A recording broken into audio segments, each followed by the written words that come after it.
Welcome back to The Small Nonprofit, the podcast where your passion meets action. Hi, everyone. Welcome back to another episode of the Small Nonprofit Podcast. It is your host, Maria, and today I have a really fun guest that I think you're going to love. Hi, Kim. Hi, how are you? I am so good. It's actually really sunny where I'm at, so it's like really nice. But how are you? I'm fabulous. I've never been better. Never been Oh, better. Living the amazing. dream. I moved to Stratford, Ontario, and I feel like everything is puppies and unicorns. It's taken a lot of work to get here, but I feel like I'm in flow almost every day. And I want the rest of the world to feel this way too. I'm so grateful for this conversation. Thanks for having me. If you feel like puppies and unicorns, you're obviously doing something right. So, perfect guest for our nonprofit executives who might be a little bit tired. Yeah. Kim, do you mind introducing yourself to everyone who might not know you? I'm Kimberley McKenzie, and I am a former charity executive. I've been a director of fundraising twice, an executive director twice. I have been a strategic planning, governance, culture of philanthropy consultant with a focus on major gifts and legacies mostly, as well as strategic plans. I have been married twice, which means I've also been divorced. I know how that feels and what that's like. I am the stepmother of 6 children and the mother of 2 children. My husband and I celebrated our wedding anniversary yesterday. Yeah, we feel like we're just getting started and we're 12 years in. I have 2 puppies and a granddaughter, and you can throw anything at me, and I guarantee you I've probably had a similar experience. So there you go. It sounds like you are a very busy person. Not anymore. We've launched 7 of the kids. 3 are in university, and I live in Ontario's most beautiful arts community. So pretty happy about that. I do like asking people when they come on the podcast, how did you get into nonprofit? Was it by accident? Was it on purpose? It was definitely not on purpose. I was a young mother with 2 breastfeeding children, and I was a La Leche League leader. That's a national women's health charity that facilitates mother empowerment and breastfeeding and facilitating discussions. And I became a volunteer with them. Then I started training their volunteers. And then I started fundraising for the national office. The executive director said, "We should pay you. I think we could pay you $15 an hour." And so I thought I was going to be an at-home mom forever. I started working for $15 an hour while breastfeeding my baby. My career blossomed from there. 5 years later, I was the primary income earner for my family. How does that happen? Only in the charitable sector, I think. So you did fundraising in-house, became an ED, and now you do consulting.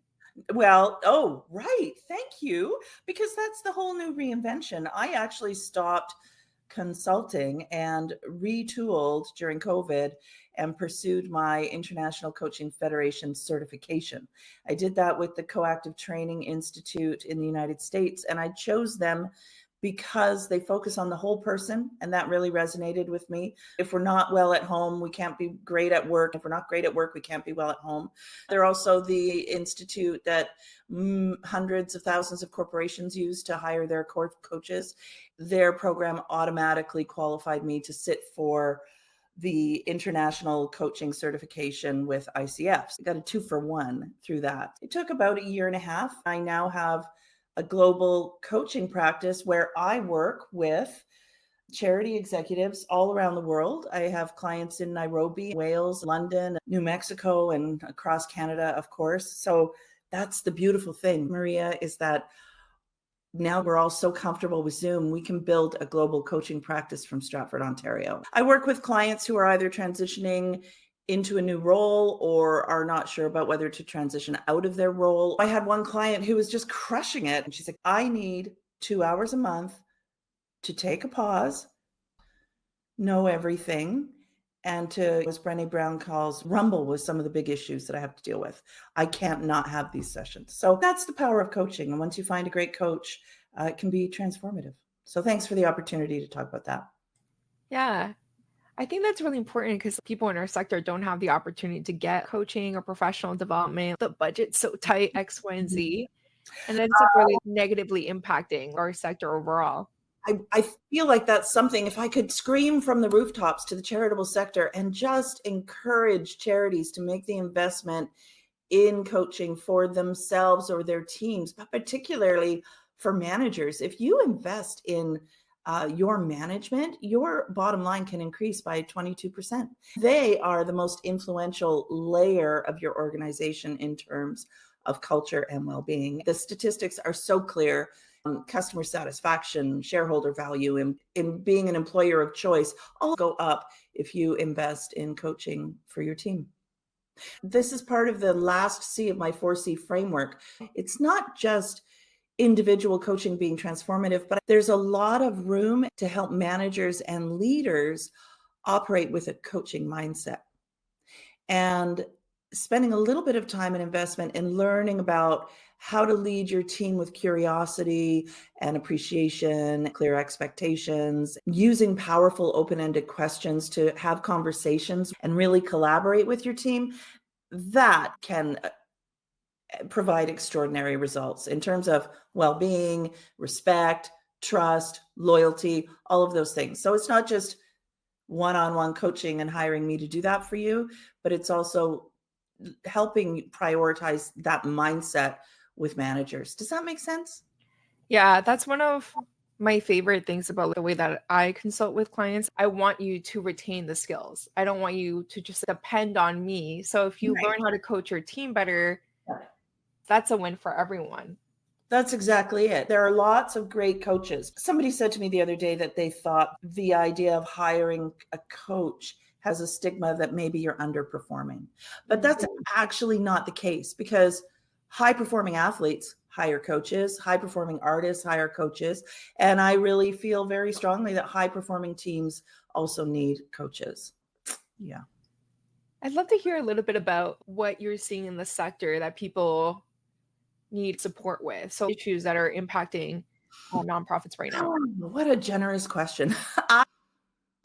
I have become very passionate through my own journey, but also working with my clients and the data, that we are experiencing a human resource crisis. Our people are suffering, and yet it's our job in this sector to alleviate everyone else's suffering. We cannot do that until we slow down and take care of our people. And I'm serious about this. I think this will have more impact than anything we could do with our donors and anything we could do with our beneficiaries. The world needs us to be well, and the data is there. There is a mountain of it. We are not well. And even right now, as I'm saying this, I know there is somebody listening, a tired, overwhelmed, burnt out executive that is missing their child's soccer game because they have to do some Excel spreadsheet or some other BS report that nobody's going to listen to. And they're crying. There are people out there listening to this having an emotional reaction right now, because I see them. I see them all the time. We have to slow down, and we have to stop operating in a state of permacrisis. So the good news, Maria, is that I think I have a few ideas on how to do that. One of the things that I found very difficult was like you go through the cycle of coming in, you have all this energy, and then you have all these ridiculous expectations, or oh, now we have a deficit, or this comms, and you end up burnt out, and then you repeat the cycle at a new nonprofit. And that's the 18-month turnover. The first 6 months is the honeymoon period. The next 6 months is optimism that maybe you'll be able to create the kind of change that you were hired to do. And the next 6 months is looking for your next job, because you know that you can't do it. In fact, that speaks to one of the C's in the 4C framework quite nicely. That's the collaboration piece. How do we work together? Shortly after this conversation, an article will be published on collaboration. I share the story about being a new director of fundraising in an organization. I thought I was being hired. Actually, she said, we need you to come in and right the ship. And I did. I went in like a bull in a china shop, expecting, I felt like I was a big deal. I'm embarrassed to say I wasn't the most humble person. I was speaking internationally at that time. They came to me, right? I had this savior complex.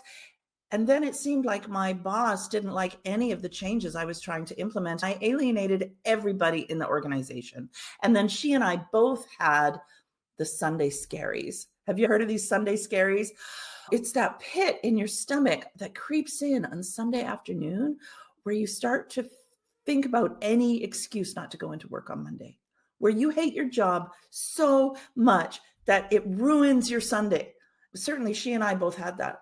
It came to our 3-month probation period, and we had a decision to make. Our relationship was impacting the entire team. We had to make a choice. Are we going to fix our relationship or cut our losses?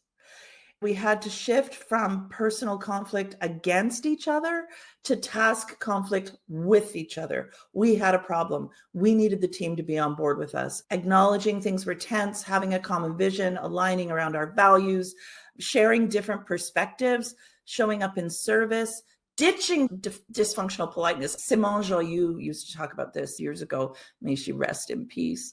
But this dysfunctional politeness that very quickly can get to resentment and bitterness and hostility very quickly. So bringing teams together around conversations about how we work together, establishing a social contract or designing alliance. Sometimes you need to bring in a facilitator. I had a client call me and say, we have to have a tough conversation. We don't know how to do it. We need you to table the tough topics and navigate us through some stormy waters as a group. And then the facilitator can often, if they're good, help your team get alignment and feel more cohesive and trustful. But it takes work. This is organizational wellness is a continuum. It's a practice every single day, right? It's not a one and done. So what does organizational wellness mean, and what does it look like? Oh, you're asking such good questions. I think that's something really important. It's not about ping pong tables in the office. It's back in the 90s. Remember, Google had the ping pong tables, snacks, showers at work, and nap stations. They provided all of that so you didn't have to go home. And people were dying. In the article I wrote for Hillborn on you sign up for their newsletter because it's a really good newsletter. The editor came back and said, can we actually say that people died? And I went, this is the most researched piece of work I've done. Yes, people died. If we have toxic workplaces, people will die. It impacts our health. And there's a lot of research. I'll send you a bunch of links with research for the skeptics who need to go and look at it. So what is organizational well-being? First of all, it's not yoga. It's not mandated yoga and meditation 3 times a week. It's not hybrid workplaces and being able to work with your puppies, even though I love that. And I couldn't go back to the office no matter how much you paid me. It's no longer a nice to have. It's an essential part of a business strategy. It has to do with culture. It has to do with trust. It has to do with safety. It has to do with leadership advocating for your team's well-being in the budget. And I heard about that on this podcast.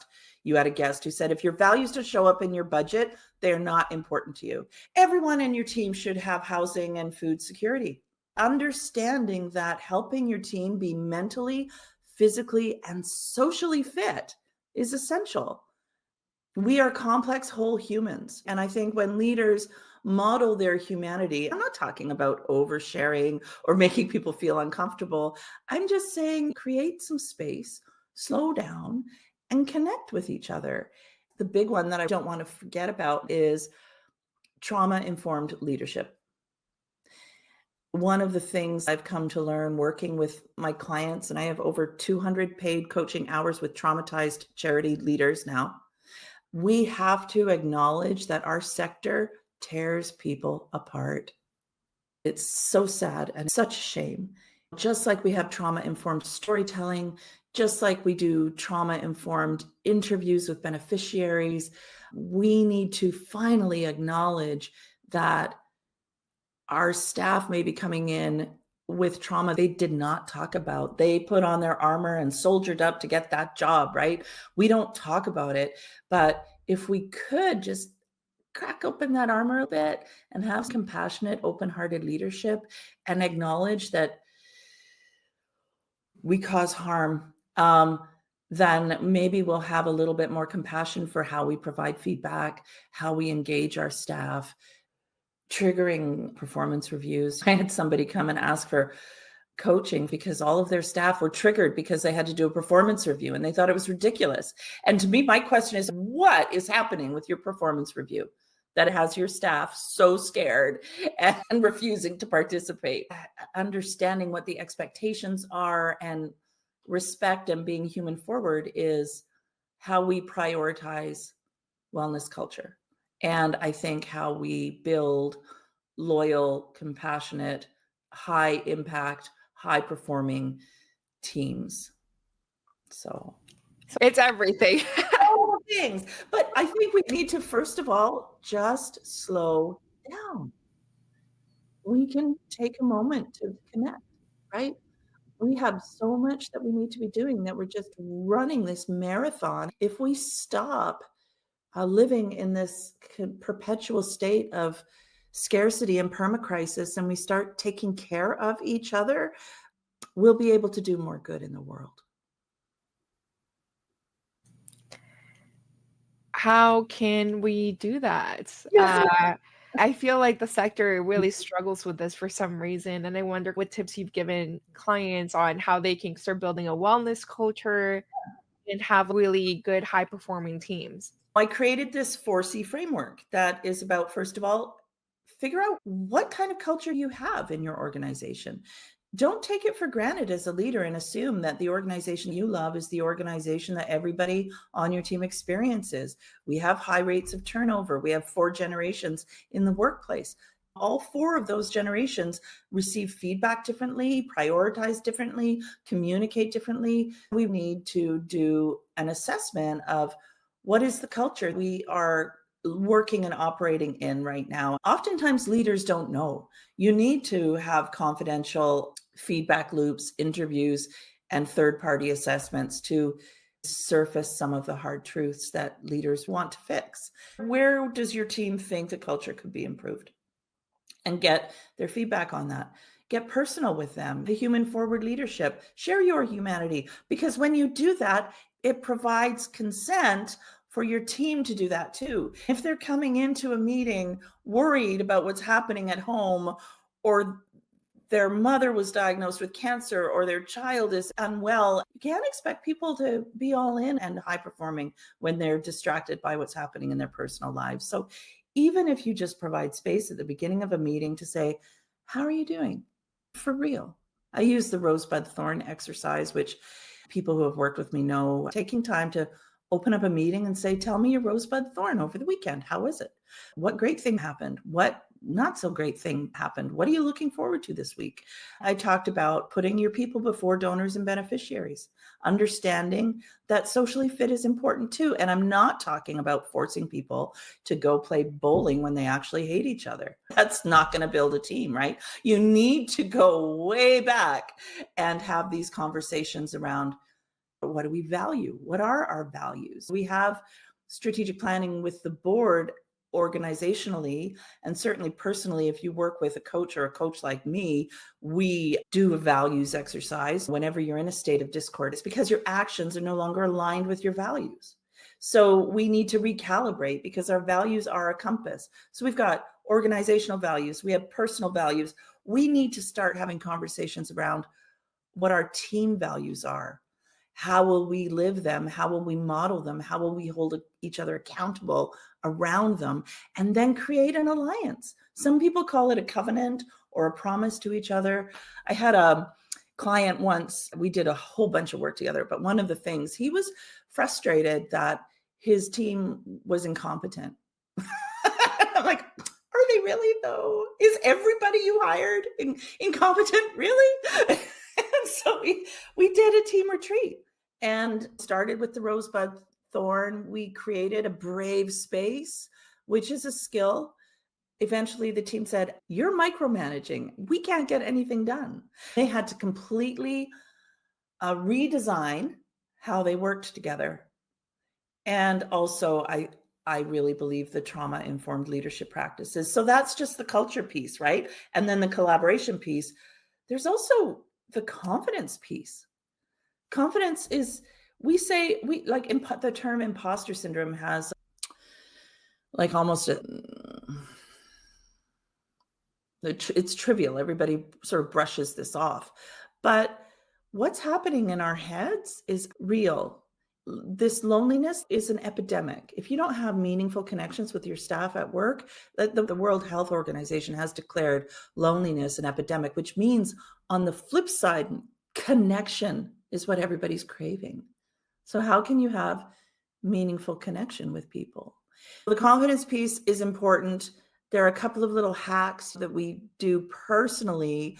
If you're feeling like an imposter or you may be found out, first of all, you got to look at the data. I say to my clients in particular who are in a new job that's a bit of a stretch and they feel like, I don't know if I can do this or if I'm qualified for this. And my question back to them is, tell me about your boss.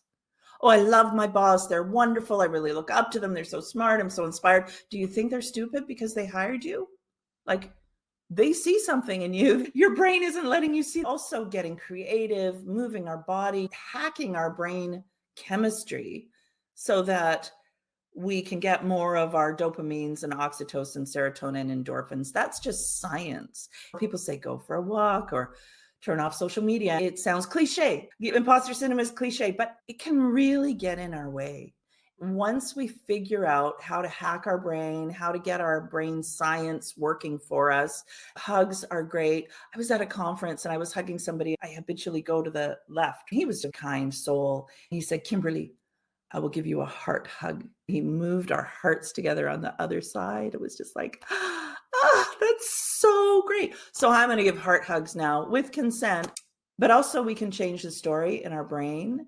So that's that little, I just had a moment of imposter syndrome there going, oh, you're talking too much and you're being really boring. See, that happened to me. Like it's a practice where, so changing the voice in our head, sometimes we need to be intentional about that. For example, instead of saying, I have to go get groceries, what if we say, I get to go get groceries? I have to go exercise. What if we say, I get to move my body today? It changes our perspective. Can you feel the shift? It's huge. I get to do the dishes. I get to do the dishes. I have food, I have dishes, I get to eat, and I get to wash them. Isn't that great? The gratitude piece is so important. When I was divorced and got fired right after my divorce, those were some dark times. I needed medication. I needed antidepressants because I physically could not move my body to walk to the end of the driveway. Anybody who has experienced depression knows the thought process of, okay, I'm going to put my hands on the table and I'm going to push and then I'll be able to stand up. That's how debilitating it can be. At that time in my life, my friend Paul Nazareth introduced me to intentional gratitude. And so I woke up one morning and all I had to be grateful for was that I was breathing. And I went, okay, that's enough. I'm grateful that I'm breathing. And then a little while later, I'm grateful my children are healthy. And then a little while later, I'm grateful I'm breathing. I'm grateful my children are healthy. I have a house to live in. And guess what? It just grows. I have now a huge list of things to be grateful for. That's hacking our brain and sometimes having to be really intentional around it. When we get back to wellness, the other point that I think is important to make is that what wellness is not is being really fit and tight and thin and having what they call an executive presence. Anyone who's been following me on social media knows that about once a year, I get all excited about working out at the gym. And then I thought that's what wellness was. My goals are very simple. I want to be able to sit on the floor and teach my granddaughter how to ski. And in order to do that, and I like walking my dogs in the forest. And I live a really long time. I may be in this body, but I love it now. That self-compassion is really important because if you're living in a world where you're always fighting against, I'm an expert at losing 25 pounds. I've done it 4 times. I know what it takes, but I am also a sucker for French cheese, a bottle of wine, and a good conversation. That provides me just as much joy. So the big difference is I don't beat myself up the next day about that anymore. It's how we treat ourselves, first of all, that confidence piece. But second of all, for the team. And again, all of these things, I was just speaking at a conference about this, and I'm speaking at one at the end of the month in Toronto as well. Oh, where was I headed? All of these things can be applied. I had everybody close their eyes and say, did you choose this session for yourself because you're going through your own struggles, or for your team? And it's both. So everything can be applied to ourselves and to the team. If you were going to help your team, Mimosa Kabir, when we wrote the articles and developed the imposter syndrome session, really brought this perspective to the table. I'm very grateful for her. She's super smart. As a manager, it's your responsibility to help your team feel confident in themselves, to celebrate diverse perspectives, to offer specific feedback, to have a tolerance for failure, to celebrate curiosity. I wonder why that didn't work. We should unpack that. To provide leadership opportunities. She talks a lot about sponsorship, which is so different than coaching, so different than mentorship. But this idea that you are going to sponsor someone younger, newer, and less experienced than you and help them rise is a very special commitment. As leaders in our organizations, those are some ways we can help our teams become more confident. I don't know if you've read any of Adam Grant's books, but I'm a massive fan. He's an organizational psychologist who tries to make work not suck. In his book, Hidden Potential, he defines success not from where you are, but how far you had to travel to get there. And I think that's just a beautiful thing, right? That's awesome. So I've been rambling, but So we have culture, confidence, collaboration, coaching. That makes sense. Thank you for following all of that. The coaching piece, some questions you may want to ask your team to start to, there's a lot of information online around how to have a coaching mindset as a manager. And certainly I've got a session on that too that we could work on. Here's the quick bottom line. Asking your team, what makes you feel energized or fulfilled? Make sure that they are working towards their strengths. I had a receptionist once who hated her job, and I want to maintain confidentiality, so I need to come up with some kind of a parallel bogus scenario. The boss got negative vibes from this person every single day. It turns out when I had to confront her, she had one task that she hated. She had one thing she had to do, which didn't matter to anybody else in the office, but she hated doing it. All we had to do was have a conversation about it, be curious about what was going on, and make sure that we were leveraging her strengths. Another question for leaders is, tell me more about why that is important to you. You can apply that question to any scenario. Tell me why that's important to you. And you can get underneath it and really figure it out. What might you want to achieve to follow your purpose? What steps might you follow to achieve your goals? Wow, that's an interesting perspective. Tell me more. What do you think you should do next? How will I know you've done it? Because you are a grown-up person. You have agency. You can be responsible. Just let me know it's done. It's a different power dynamic. Have you heard of the book, What Colors Your Parachute? Oh, yeah, I did that years ago. My therapist recommended it to me, and it reminds me of something we were talking about. They have this exercise called the flower, Oh, tell me about it. which is like concentric circles of finding your right role in culture. Mm-hmm. Like my preferred kinds of people to work with are X, Y, and Z. My preferred working conditions, X, Y, and Z. My favorite fields of interest, my goals, my purpose, my mission, what I can do and love to do, Mm-hmm. level of responsibility with my preferred salary, and favorite places to live. So like putting all of it together at the person as a whole person, not just as a professional. That's what we do. The first exercise I do with coaching clients is we pull out the wheel of life and gauge from 1 to 10. Where are you? And that really helps determine some goals. The beautiful thing is that those questions surface values. So we can do this personally, we can do this professionally. We've done an assessment of where we're at. We have established some goals. I had one client, her only goal was to run a Princess Disney marathon. Very successful consultant. She just needed an accountability partner to help her create space to run a Disney princess marathon, which she did in a princess dress. And then we get into the values piece. So we come full circle here. But one of the questions you can ask your team, and I do with individuals, is tell me about a peak experience. And I do this in the values workshop that I do. I had one person stand up at a conference. She was describing a garden party with her family reunion, and it was outside. There were balloons, a little warm breeze, and then a lot of laughing. I said to her, "You really value joy?" She's like, "Yeah." How is joy showing up in your life right now? And she left that session purposeful around figuring out how to insert more joy in her life. Yeah, it's great. It really, and I am so grateful for you for having me here, because I just launched this Wellness Warriors movement.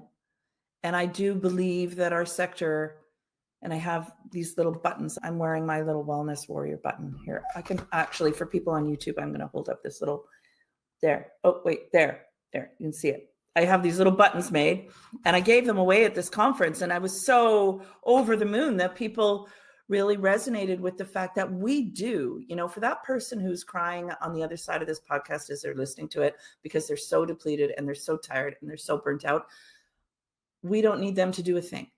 But for those of us who have some fight, who want to protect our people, and who truly care about the well-being of our teams, we need to advocate. We need to stop being complicit with toxic culture, and we need to fight for the well-being of the people who work in this sector. I guarantee you, we will make more money and we will have greater impact. Kim, I think that's lovely. And I want to ask you, where can people find you to continue the conversation? Of course, I'm on Instagram, Kimberley Canada on Instagram, and LinkedIn, Kimberley McKenzie on LinkedIn. What I would really love is for folks to sign up for my newsletter, The Compassionate Executive. They can do that at kimberleymckenzie.ca. And we can put the link in the show notes as well. What I'm trying to do with the newsletter is to provide that moment of, okay, I'm going to do something for myself, that moment of peace that my clients get, to make tiny little shifts towards increased well-being on all fronts. And so I share articles, what's working for me, what resources I find, and little tidbits. And if I can get 1,000 people on my list, I'll probably do a podcast. And then you can come on that, because I loved doing my podcast. And I think it would be nice to have more conversations like this. Thank you so much for being here today. Thank you for the opportunity and the platform. I'll send you a button and you can be a wellness warrior too. Yay! Nice. All right. And thank you everyone for listening to another episode of the Small Nonprofit Podcast. I hope that you start assessing your organization and your own personal well-being with culture, confidence, collaboration, and coaching. If you want to get in touch with Kim, please feel free to do so. And if you want to see our videos, you can do that on YouTube. That's it for today. Until next time, bye for now.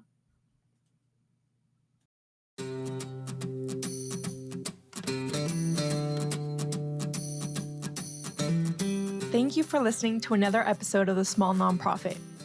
If you want to continue the conversation, feel free to connect with our guests directly or find me on LinkedIn. Let's keep moving money to mission and prioritizing our well-being. Bye for now.